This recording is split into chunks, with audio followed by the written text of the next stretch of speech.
Assalamualaikum warahmatullahi wabarakatuh. Perkenalkan, nama saya Nabila. Di sini saya akan menjelaskan penggunaan aplikasi SPSS pada uji normalitas dan uji independent sample t-test.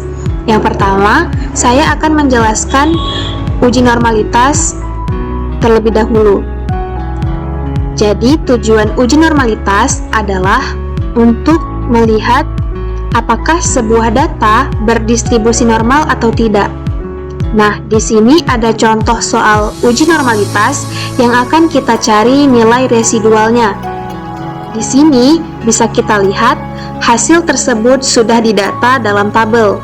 Selanjutnya, kita akan menguji data tersebut berdistribusi normal atau tidak. Kita buka aplikasi SPSS.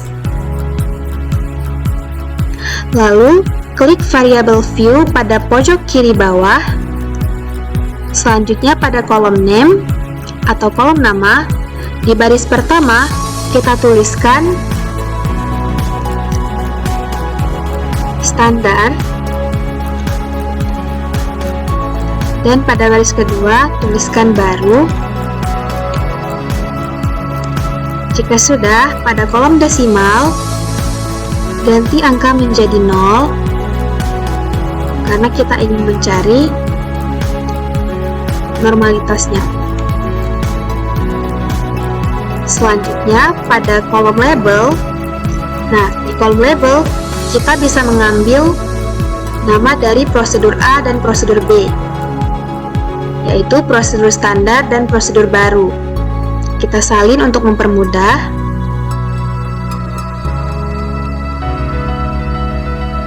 Lalu kita kopikan standar. Pada label standar kita kopikan pada baris pertama.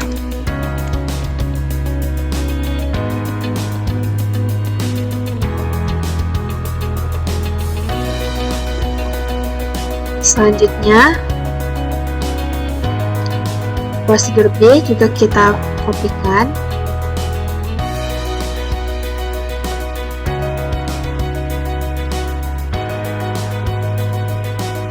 Lalu kita kopikan pada baris kedua. Nah, jika sudah, selanjutnya klik data view pada pojok kiri bawah. Nah, sekarang kita bisa lihat sudah ada dua variabel. Pada variabel standar, kita isikan data dari prosedur standar atau prosedur A. Kita salin agar lebih mudah.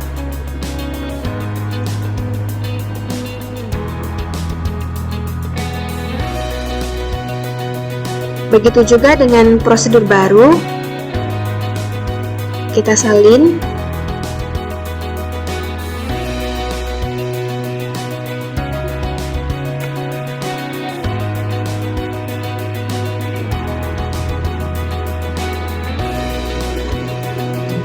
Nah, jika data sudah terisi seperti ini, selanjutnya klik Analyze, lalu pilih Regression, lalu pilih linear. Nah, selanjutnya prosedur standar pindahkan ke kolom independen, dan prosedur baru kita pindahkan ke kolom dependent. Seperti ini. Jika sudah, klik save. Nah, karena kita ingin mencari nilai residual, centang understandardize pada kolom residual. Selanjutnya klik continue. Jika sudah, klik OK. Nah, di sini sudah ada nilai regressionnya. Kita simpan saja. Nah, di sini sudah terdata. Selanjutnya, klik Analyze lagi dan pilih Non-Parametric Text. Lalu pilih Legacy Dialogs. Lalu klik di One Sample Key-As. Jika sudah, maka pilih Unstandardize, lalu pilih masukkan ke kolom test variable list. Seperti ini. Jika sudah, di test distribution centang normal. Jika sudah, klik OK. Nah, sekarang kita sudah mendapatkan hasil dari uji normalitas, yaitu hasil signifikannya adalah 0,114. Ini dibacanya 0,114. Nah, sekarang kita lihat. Nah, dasar pengambilan keputusan dalam uji normalitas yaitu jika nilai signifikan lebih besar dari 0,05, maka data penelitian berdistribusi normal. Sebaliknya, jika nilai signifikan lebih kecil dari 0,05, maka data penelitian tidak berdistribusi normal. Nah, hasil signifikan yang kita dapat adalah 0,114, yaitu lebih besar daripada 0,05. Jadi, data tersebut berdistribusi normal. Baiklah, selanjutnya saya akan menjelaskan uji independen sampel t-test. Jadi, uji independen sampel t-test merupakan analisis statistik yang bertujuan untuk membandingkan dua sampel yang tidak saling berpasangan. Uji independen sampel t-test digunakan untuk mengetahui apakah terdapat perbedaan rata-rata dua sampel yang tidak berpasangan. Di sini perlu kita ketahui syarat uji T, yaitu data harus berdistribusi normal. Sebagai contoh, kita akan melakukan pengujian uji independent simple test pada SPSS dengan contoh soal yang sama. Nah, di sini bisa kita lihat ada dua data prosedur standar dan baru. Kita katakan sebagai kelompok A dan prosedur baru kita katakan sebagai kelompok B. Nah, di uji t-test ini kita golongkan dulu kelompok A dengan angka 1. Jadi prosedur standar atau kelompok A kita golongkan menjadi angka 1 dan prosedur B kita golongkan menjadi angka 2.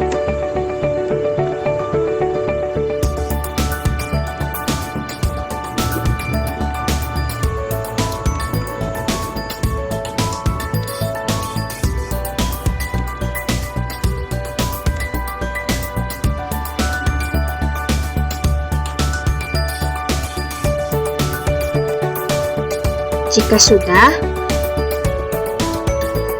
selanjutnya kita buka aplikasi SPSS, lalu klik variable view. Nah, di kolom nama,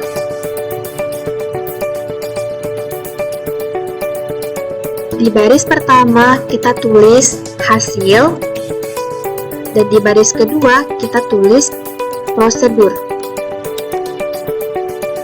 Jika sudah, lalu di kolom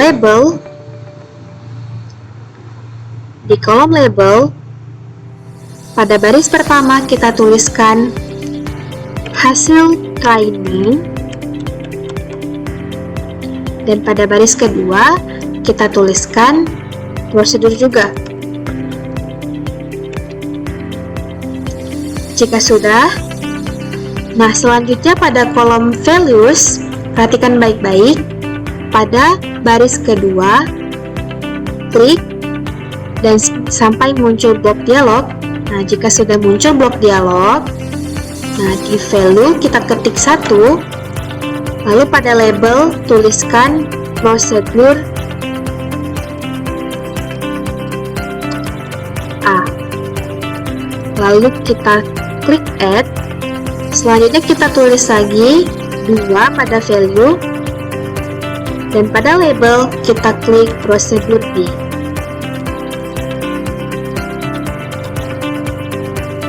Lalu kita klik add lagi, selanjutnya klik OK. Nah, jika sudah, selanjutnya kita klik data view pada pojok kiri bawah. Di sini sudah ada dua variabel.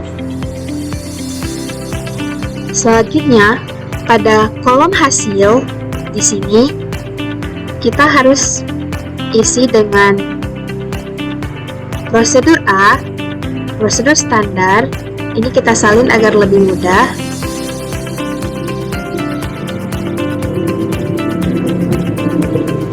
masukkan ke dalam kolom hasil.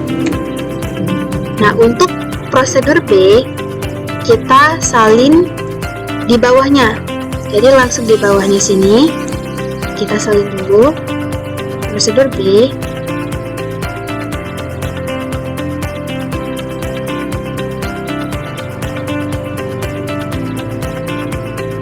Lalu kita masukkan di bawahnya.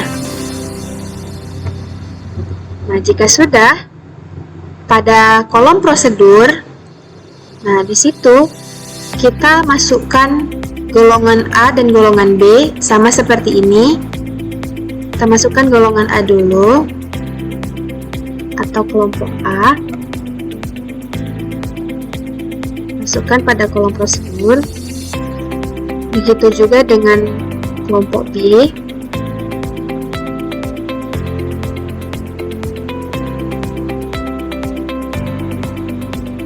Kita salin dan masukkan ke dalam tabel prosedur di bawahnya.